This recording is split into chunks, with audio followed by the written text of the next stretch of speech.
নমস্কার বন্ধুরা, সবাই কেমন আছো? আশা করি ভালো আছো। আমিও খুব ভালো আছি। দেখো আজকে একটা নতুন রেসিপি নিয়ে এসেছি, সাথী কুকিং চ্যানেলে সবাইকে স্বাগত। সেটাই তোমরা দেখতে থাকো, আশা করি খুব ভালো লাগবে। দেখো কত সুন্দর একটা খাস্তা রেসিপি হয়েছে, আর এটা ঘরে থাকা কিছু অল্প উপকরণ দিয়ে কিন্তু এটা তোমরা তৈরি করতে পারবে। কিছুটা পরিমাণ মতো আমি আটা নিয়ে নিয়েছি। এটা ঘরে থাকায় আটা, ময়দা নয়, আটা দিয়েই সবথেকে এটা ভালো হবে। আর এর মধ্যে দিয়ে দিলাম, দেখো অল্প করে একটু লবণটা দিয়ে দিলাম, আর দিয়ে দেবো অল্প করে একটু জোয়ানটা হাতের মধ্যে একটু দু হাত দিয়ে ডলে নিয়ে কিন্তু এর মধ্যে দেব। দিলে কী হবে, এর ফ্লেভারটা কিন্তু আলাদা একটা আসবে, খেতে কিন্তু আরও সুন্দর হবে। তারপরে দিয়ে দিলাম অল্প করে সাদা তেল। ময়ান দেওয়ার জন্য সাদা তেলটাই বেটার, তোমরা চাইলে ঘি দিয়েও করতে পারো, কোনো ব্যাপার না।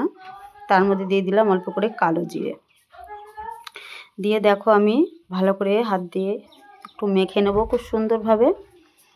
দেখো যত সময় না হয় হাতের মধ্যে একটা দলা টাইপের না হয়, তত সময় কিন্তু এটা ভালো করে হাত দিয়ে মাখতে হবে। দেখেছো কত সুন্দরভাবে ময়ানটা দিয়ে নিয়েছি।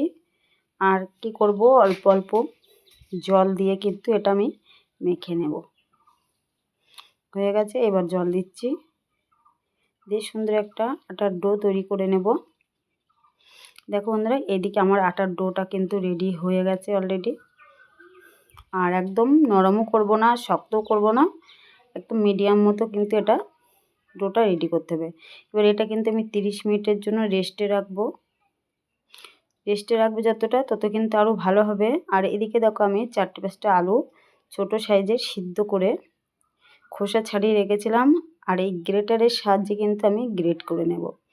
একদম ছোটোটাতে করব না, একটু মোটা সাইজের সেখান থেকে কিন্তু আমি গ্রেট করব খুব ভালো করে। এই আলুটা তোমরা চাইলেও হাতা কিংবা খুন্তি দিয়ে কিন্তু একটু চেপে করতে পারতে। দেখো আমি গ্রেটার দিয়ে করে নেব, এক মাপের একদম এক সাইজের হবে। তেলটা আমার হয়ে গেছে এইদিকে। আর এইদিকে দেখো আমি একটা কড়াই বসিয়ে দিয়েছি, একটা ডিম ফাটিয়ে অল্প করে আমি সাদা তেলের দুটো ডিম দিলাম এর মধ্যে। আর সবসময় গ্যাসের ফ্লেমটা একদম লো দিয়েই কিন্তু এটা ভাজতে হবে, বেশি দেওয়া যাবে না। আর এর মধ্যে দিয়ে দেবো, দেখো আমি একটু অল্প করে হলুদ দিয়ে দেবো, আর একটু লবণ স্বাদ মতো দিয়ে এটা কিন্তু আমি ভালো করে নাড়াচাড়া করে নেব।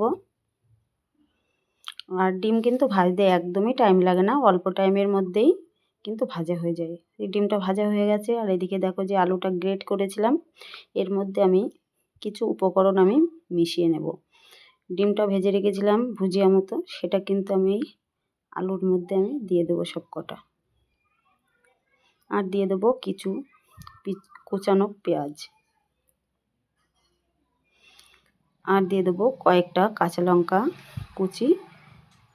আমি কিন্তু অল্প করেই লঙ্কাটা দিলাম বন্ধুরা, তোমরা চাইলে তোমাদের স্বাদ মতো দেবে, যে ঝাল বেশি হয় তারা দিতে পারো, কোনো ব্যাপার না।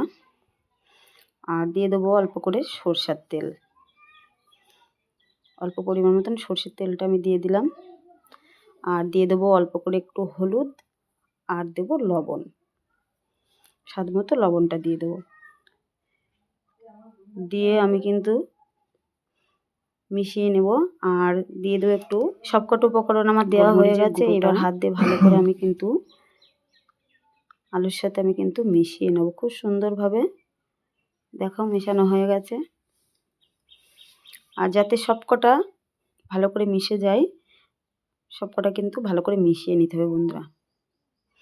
আর এরকম রেসিপি কিন্তু সকাল সন্ধে চা কফি সাথেই কিন্তু খেতে ভালো লাগে, গরম গরম। আর বড় ছোট সবার কিন্তু এরকম টিফিনে করে দেবে, কিন্তু খেতে কিন্তু এত স্বাদ, খুব ভালো লাগে খেতে।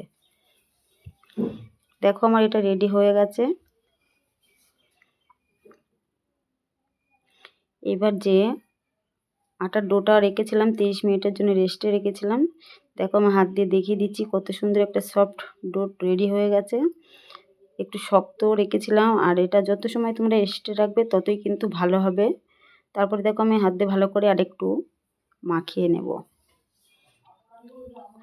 দেখেছো মাখানো হয়ে গেছে। এইবার আমি যে রুটির মতো গুটি করে, তার থেকে এক সাইজ একটু বড় বড় গুটি করে নেব খুব ভালো করে।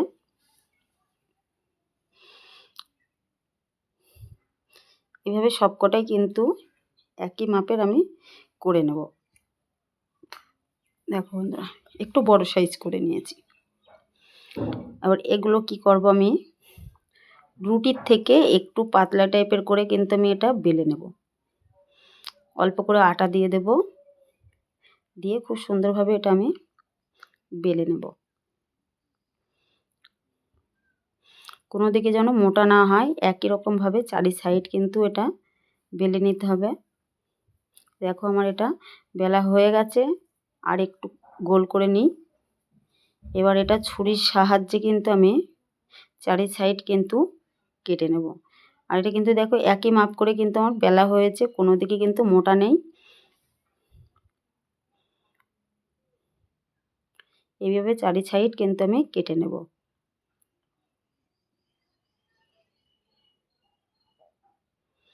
দেখো বন্ধুরা, এটা কিন্তু আমার চারি সাইড কেটে নিয়েছি খুব সুন্দরভাবে। এবারে মাঝখান থেকে আমি কেটে নেব, 4 খণ্ড করব। দেখো এইভাবে আমি কেটে নিচ্ছি সবকটা।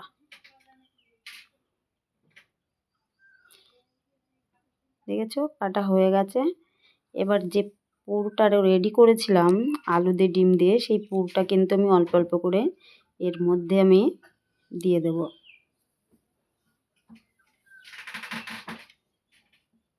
সবকটাই কিন্তু অল্প অল্প করে আমি দিয়ে দেব। দেখো হয়ে গেছে রেডি। আর এদিকে দেখো আমি অল্প করে জল নিয়েছি, নিয়ে আমি কিন্তু 2 সাইড কিন্তু আমি জল দিয়ে দেবো, যাতে এটা রোল করার সময় আমার খুলে না যায়, এটা এর সাথে আটকে যায় সবকটা। দেখো আমি সবকটাই কিন্তু একইভাবে করে নেব। নিয়ে দেখো আমি এবার একটু ফোল্ড করে দেব, 2 সাইড একটু খুলবে না। দেখো আমার রেডি হয়ে গেছে। আর একটা কাঁটা চামচের সাহায্যে আমি কিন্তু একটু ডিজাইন টাইপের করে দেব, যাতে এর মুখ থেকে পুরোটা না খুলে যায় আর দেখতেও সুন্দর লাগে। ডিজাইনটা দেখে কিন্তু খেতে ইচ্ছে করবে। আমি 2 সাইড কিন্তু একইভাবে কাঁটা চামচের সাহায্যে কিন্তু আমি চেপে দেব। দুটোর কাজই একই হবে, পুরোটা খুলবে না আর দেখতেও সুন্দর লাগবে। দেখো বন্ধুরা কত সুন্দর লাগছে দেখতে। আর এটা করতে কিন্তু একটু সময় লাগে না, চটজলদি এটা কিন্তু তোমরা তৈরি করে দিতে পারবে। দেখো কটা আমার রেডি হয়ে গেছে। আর এইদিকে আমি একটা ছোট বাটি নিয়ে নিয়েছি, তার মধ্যে আমি একটা ডিম ভেঙে দেব, দিয়ে এর মধ্যে দেব আমি একটু গোলমরিচের গুঁড়ো দেব, আর একটু লবণ, আর একটু হলুদ দিয়ে দেব।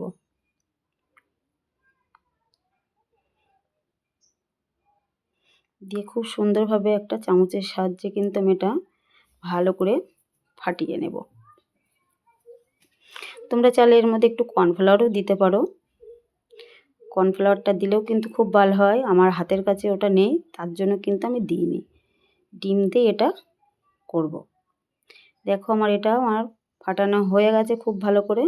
এবার যেগুলো করেছিলাম রোল টাইপের, সেগুলো কিন্তু আমি এই ডিমের মধ্যে এক একটা করে দেব, উল্টে পাল্টে নেড়ে নেব। আর পিঠ আমি উল্টে পাল্টে, এদিকে দেখো আমার কড়াইটা দিয়ে দিয়েছি, আর তেলটা আমার অলরেডি দেখো চেঞ্জ হয়ে গেছে, গরম হয়ে গেছে। সুন্দর লাগছে দেখতে, যতটা সুন্দর বন্ধুরা খেতে কিন্তু আরো দুর্দান্ত স্বাদ। এভাবে তোমরা তৈরি করবে, আশা করি বন্ধুরা গ্যাসের ফ্লেম কিন্তু লো দিয়ে করতে হবে। এটা লো দিয়ে ভাজলে কিন্তু সবথেকে ভালো হবে। এগুলো সবকটা রেডি। আর এটা অল্প তেলেই কিন্তু তৈরি করতে পারবে বন্ধুরা।